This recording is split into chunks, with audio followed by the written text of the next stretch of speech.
Let's start this segment with Hyundai, our friends over there. It's time for Give Me the Headlines, presented by Hyundai. So we go into the printing press. We put you to work here. You're driving to and from Philadelphia. You're in a car. You're following a game. You're working until midnight here. Now you got to come up with a headline on the game. 28-22, the final score. Got good at the end there. Your headline for this one is... Run, Eagles, run on the way to victory. Give the ball to Saquon if you want a victory. Yeah, that's it. Run, Eagles, run. That's a dig. That's a dig at Jalen Hurts again. But that's all he needed to do. It is not, jerk. Because Jalen Hurts was part of the running as well. Starting it off with that, 44-yard touchdown run. Saquon Barkley goes over 200 again against the Rams. There's some stat like this. No one's ever done this. 200 in a playoff game, regular season game. I don't know what it is, but Saquon's doing stuff that we haven't seen in the past. But it's close. It's 50 carries for 451 yards in 2 games. That's insane. Okay. That's insane. Yeah.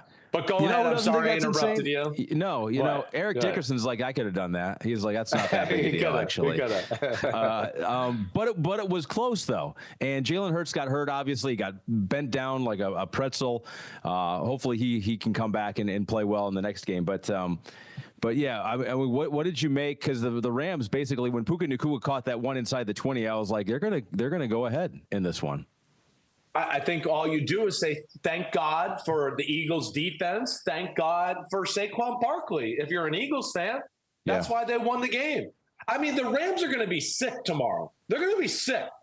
They're going to wake up and watch the film and have to go puke in a bucket and go, oh my gosh, I can't believe we blew the game the way we did. They had so many chances and opportunities. I think let's just say there was 131 plays in the football game. It felt like the Rams won 115 of them. But when the Eagles won, they were huge plays. It was like, oh, the Eagles won this play. Oh, it's 70 yards to the house at the touchdown. And he didn't get touched.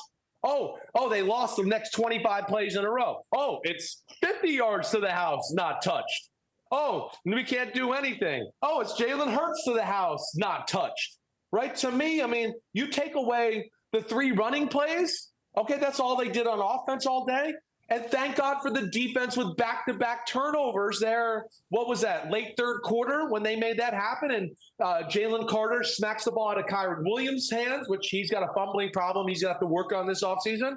And then Nolan Smith, the other Georgia guy, he comes around the edge and strips Matthew Stafford. Georgia on Georgia crime there and knocks the ball out of his hands and gives them 6 extra points, which we know they needed. They needed desperately. So that was huge. That to me was really the 5 or 6 moments in the football game that helped the Eagles win it.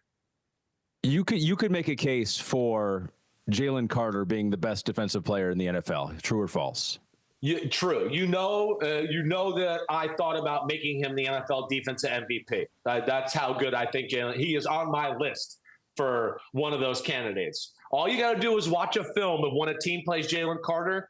And the first thing you'll notice is, they're worried about Jalen Carter more than anybody on the defense. He's always doubled. They always try to slide to him. He's the guy. And, of course, my man had some big-time moments today and some big moments during the football game. So, yeah, I mean, you basically hit all the big moments here. I mean, why do you say? Yeah. So when you're Sean McVay and you're looking back at this, like what are those missed opportunities? Obviously the turnovers, right? But do you think there are other things they could have done? They ran the ball pretty well against them. They had some openings in the passing game. Puka Nacua nearly 100 yards there. I mean, do you think this is a situation where obviously outside the ones that they gave up on defense, but offensively they could have done more too? I didn't feel like that. I felt like they really played the game about as good and as perfect as they could have. They put themselves in a chance to win the football game, like you talked about. I mean, the defense probably played its best game of the year. They were phenomenal. I know they ran for 200 yards, but it doesn't feel like that, right? It felt like, of course, like I said earlier, the Rams won on more run plays than they didn't. It's just that when they lost big, and then didn't even get a hand on Saquon. That was the big thing. But I thought the approach was the right way on the offensive side of the ball, right? They trusted their defensive game plan. They're in the secondary. They played well. I do think the snow helped the Rams more than it does the Eagles. I know everybody out there goes, oh, bad weather. That's an advantage for the big team. It's not necessarily always that. Philadelphia is the big team and the faster team. It hurt them. It hurt their ability to put the cleats in the ground and push and move people around. It hurt like their ability to take off and make moves and be able to do stuff like that. So that's where I feel like sometimes that gets overlooked. But the Rams did everything. And, of course, had those opportunities. Shula, the defensive coordinator, Chris Shula, what a phenomenal game plan he had. And the other thing, a part of this is, and why the game was there to be had, it is really going to be the biggest story as we go on this week, is you shouldn't be able to put 8 or 9 guys at the box and still stop the passing game the way the Los Angeles Rams did. The Philadelphia Eagles, who I picked to go to the Super Bowl 2 weeks ago, they are not going to win the Super Bowl if their offensive pass game looks the way it did last week or this week. They're not going to be able to beat the Commanders or whoever, say, team in the AFC in the Super Bowl with what they're doing and having just to rely on Saquon run the ball. It's a huge issue for them right now. You took the words out of Narky 44's fingers, I guess, because he typed this to you. Is it too much to say the Eagles won't win the Super Bowl with Jalen's play? I know Saquon is awesome, but man, their passing game has been poor. And I do think, like, with the way the field was, that really did neutralize Jalen Hurts in the pocket, because that safety he got, and I know that was right after he got banged up and twisted the knee, but boy, he did not look very mobile or elusive getting away from those defensive linemen. No, definitely. He didn't have that side-to-side movement to change direction or maybe set a guy up and then make a miss and then go run and do some of that. Yeah, but it hasn't been good. Now, hey, we know in some of these areas, Jalen Hurts has never been like outstanding, right? He does a lot of good things, but like in the pocket, precision passing is not the thing I would put at the top of the list and go, oh, that's where Jalen Hurts is the best, right? Those are things we talk about him needing to improve.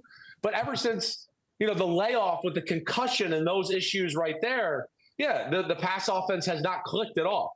It's inexcusable. And again, I'm not one that's like, oh, you got to get the ball to A.J. Brown. But to go through a game the last 2 weeks and as little as he's touched the ball and the way that we can't even finagle a pass or a screen or a reverse or some of that to him, I think they do got to find ways to make that happen as well.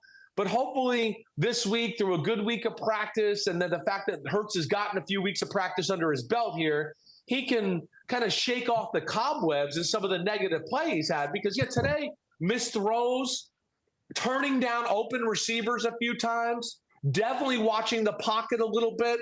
And I just felt like played a little too safe overall in a game like this. And, yeah, they were fortunate to win the game today. They really were. And they were nervous as hell on the sideline at the end of that football game when Los Angeles and Stafford were driving down the field. I want to give a couple shout outs to the homies who are tweeting at us here. PJ Arsvold said damn okay to that Rams defensive line. Obviously gave up some big run plays, but also pushed the Eagles O-line around like no one had this year. And Jared Verse backed up that talk. Yeah, he was bouncing some of those Eagles offensive linemen around like pinballs a couple of times.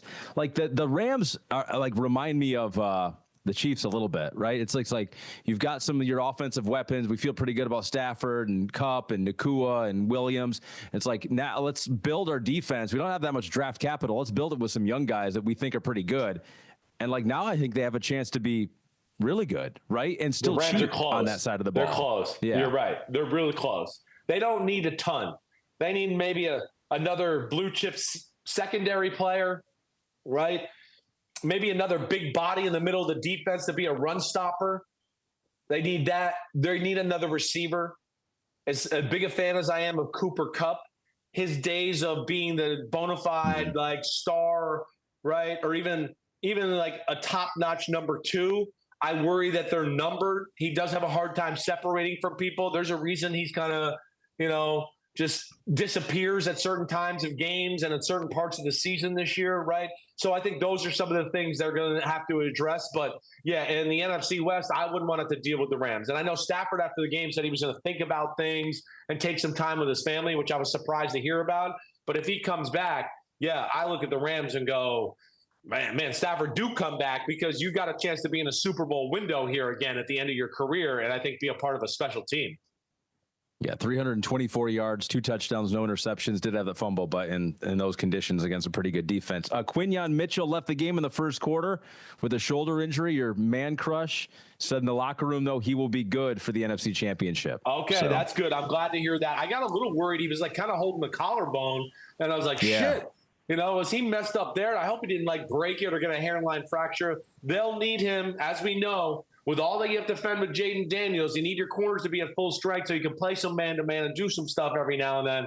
He's really damn good. That was another disappointing thing I'll say about the Eagles today. As good as the Rams were, let's not forget, Isaiah Rodgers dropped 2 interceptions. Darius Slay dropped an interception. The Eagles on the defensive side of the ball had some chances to make a few more plays. And, one of them ended up being a catch for the Rams when he stole it right out of Isaiah Rodgers' hands. But we'll see. It's going to be interesting next week. I'm going to be interested. I know the Eagles' defense is for real. Will the Eagles' offense be able to shake off these cobwebs and get going? They got familiarity with the Washington Commanders in their defense, but, of course, they got familiarity with them as well, and that's going to be the interesting part of the matchup. And that was Give Me the Headlines presented by Hyundai. Thanks for watching Chris Simms Unbuttoned. It's playoff time, baby. So make sure to smash that subscribe button, as they say. We got game recaps coming up. We got all of our Super Bowl 59 coverage from Radio Row. You will be in New Orleans yourself. And you're going to be there at some point, too, whether you like it or not. Okay. Thanks again for watching. Remember to subscribe. Peace out, homies.